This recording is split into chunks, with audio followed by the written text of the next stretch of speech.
Okay, so we have been talking about energy in chemical reactions. So this lesson is going to be a little bit of review of some stuff we talked about in the gizmo and more practice with being able to calculate enthalpy or energy in chemical reactions. So if you have a reaction or a phase change, basically any process that's causing a change in your system, you need to have some change in your energy. You got to absorb or you got to release heat energy. So how does this happen? Well, all matter has stored energy or potential energy, and specific to chemistry, we're going to deal with chemical potential energy. So all matter has stored energy in the form of chemical bond energy. That's the energy that's holding us together. So enthalpy, or represented by delta H, is a measure of the energy transfer in a system.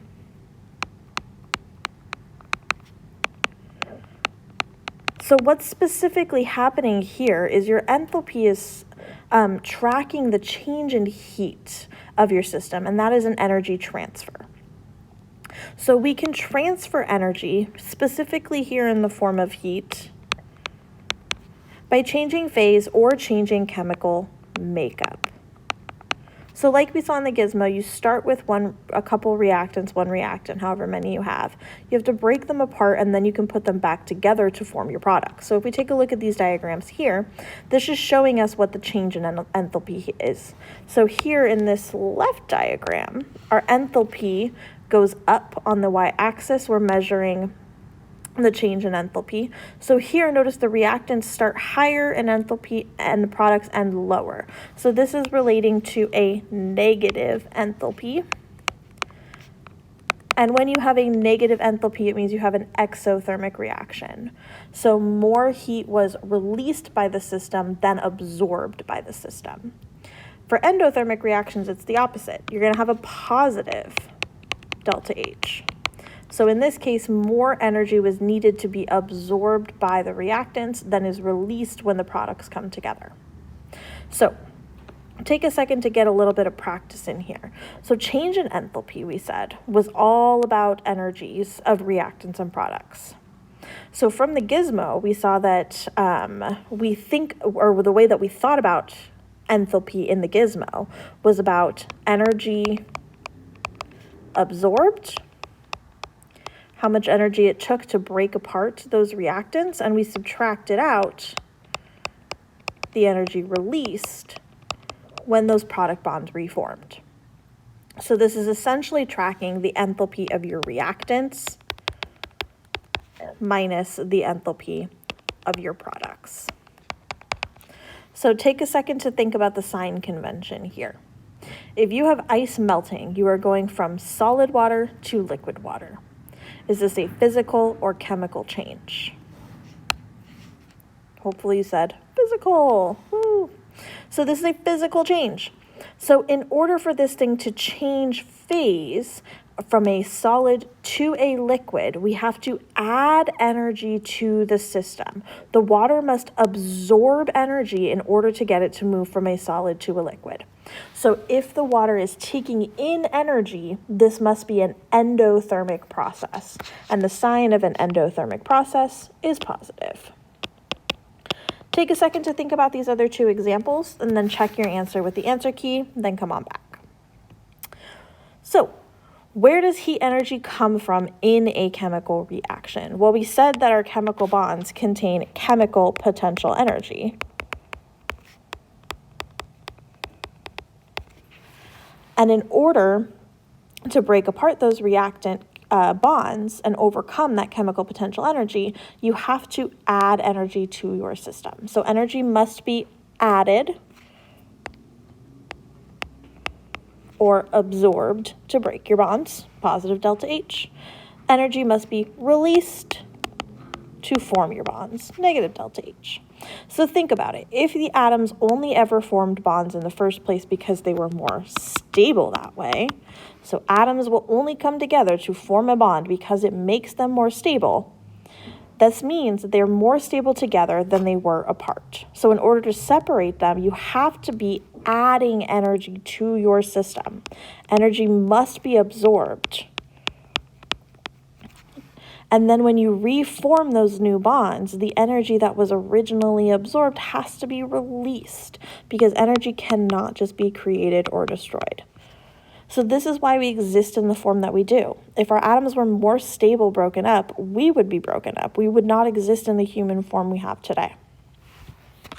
So we can calculate enthalpy change from something called bond energies. In order to break or make a bond, there is a certain amount of energy associated with that type of bond. So we're going to take a look at something called the molar enthalpy of reaction, or delta H reaction. So delta H reaction also refers to just enthalpy of reaction. If you're talking specifically molar enthalpy, then it would be the total change in heat in a chemical reaction per mole of that substance.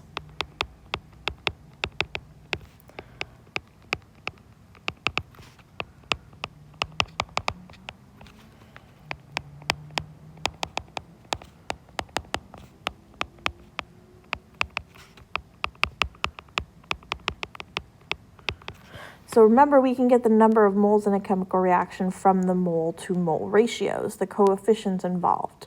So it's going to be a little bit different depending on the substance that you're looking at. So molar enthalpy of reaction is the same way that we've looked at all our other enthalpies. This is just another way for you to be able to write it. So delta H reaction is equal to, this sign here is called epsilon. It means sum. So this is the sum of the enthalpies it takes to form your bonds, plus the sum of the enthalpies it takes to break your bonds. So here, this is talking about products plus reactants. The way that we looked at it on the previous page was enthalpy of reactants minus the enthalpy of your products. So this is just the opposite sign convention. You should get the same answer. It doesn't really matter, but just the other way that we are familiar with writing it would be H bonds broken minus the sum of enthalpies of bonds formed. Again, either way doesn't really matter as long as you keep it consistent in your brain about the way that you're doing it. So just to get a little practice, we're going to first start out with this building water example. So you start out with elemental hydrogen, elemental oxygen, and they're going to come together to form water. So remember that things only react in the lowest whole number ratio. So we need 2 moles of H to react with 1 mole of O to produce 2 moles of water. So this table over here is showing you that per mole, this is the amount of energy required to break those certain types of bonds. You've seen a table like this before because you've already gotten a little bit of practice. You just didn't really know that these things were called bond energies. So now I'm telling you, these are called bond energies. So the first step is trying to figure out how much energy is required to break your reactant bonds. So for us, we have 2 reactants. We have H2 and we have O2. In our table, if I find H2, that shows up right here. O2 shows up down here. So the first half of the upper half of this table is all for single bonds. The lower half of this table is for multiple bonds. So the O bond in O2 is a double bond. Looks like this. So we have to sum these energies required to break these bonds. So if we draw out a picture of what this looks like, we need 2 moles of H2 to react with 1 mole of O2. And this is going to produce 2 moles of H2O.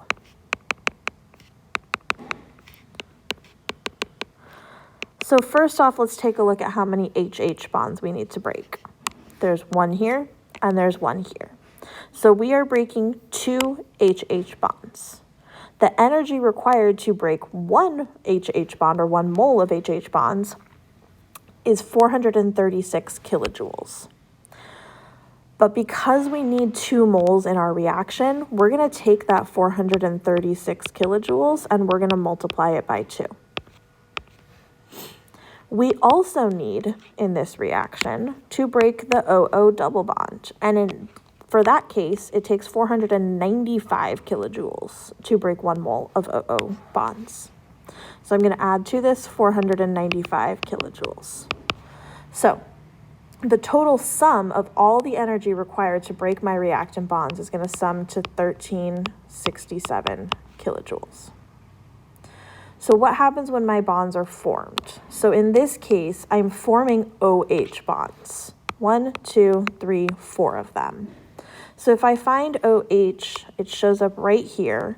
It takes 436 joules to break this bond, or it takes 436 joules, or 436 joules are released when the bond is formed.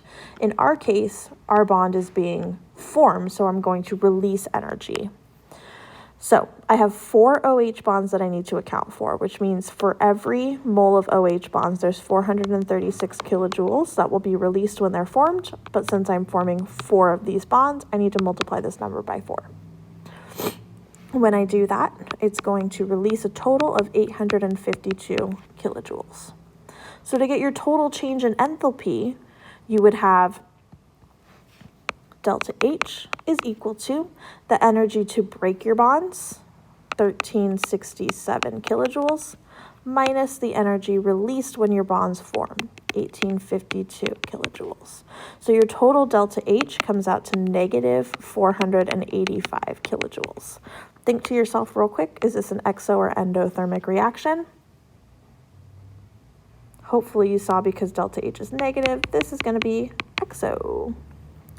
So this is the total change in enthalpy for this reaction. If you were going to find the molar enthalpy for the reaction, you would take a look at how many moles of each substance you're making.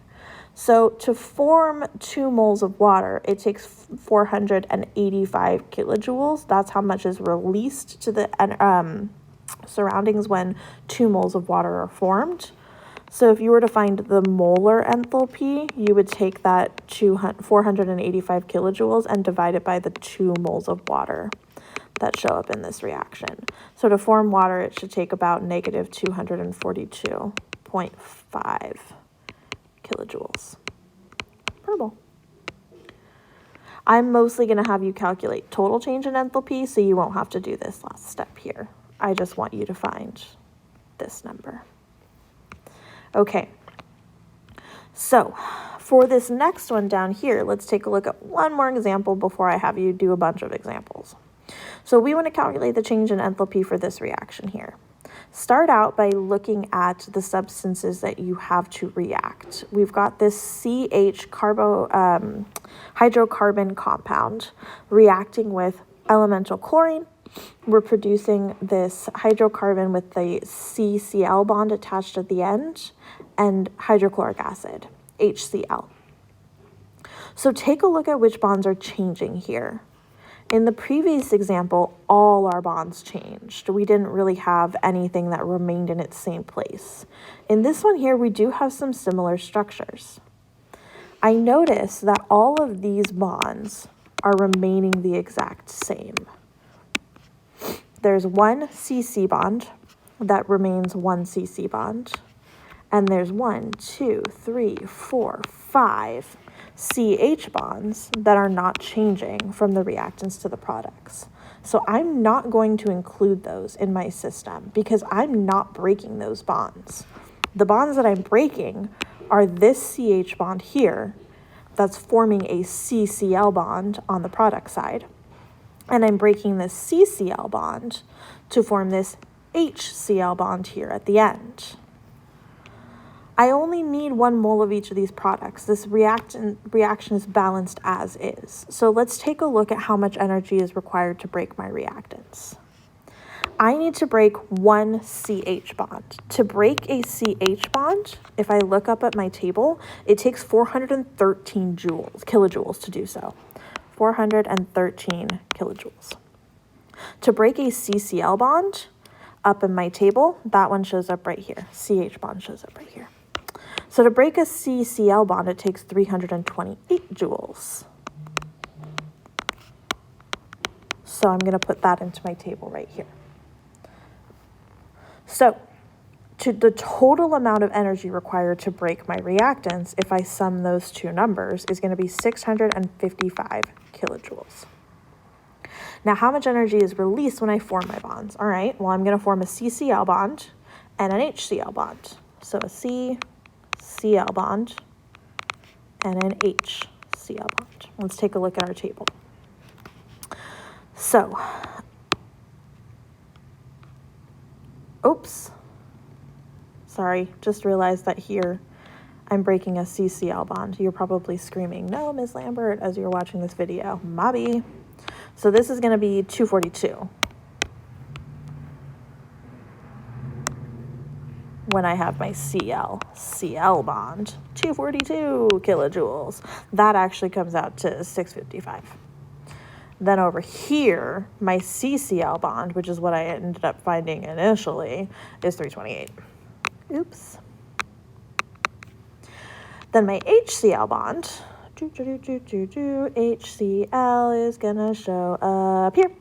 Here's HCl. So it takes 431 joules to break this bond, or negative 431 joules will be released when this bond forms. So if I sum these two things together, the total amount of energy released when these bonds are formed is 759 kilojoules. So to find my total change in enthalpy, I take my energy from my bonds broken, 655, and I subtract out my energy from my bonds formed, 759.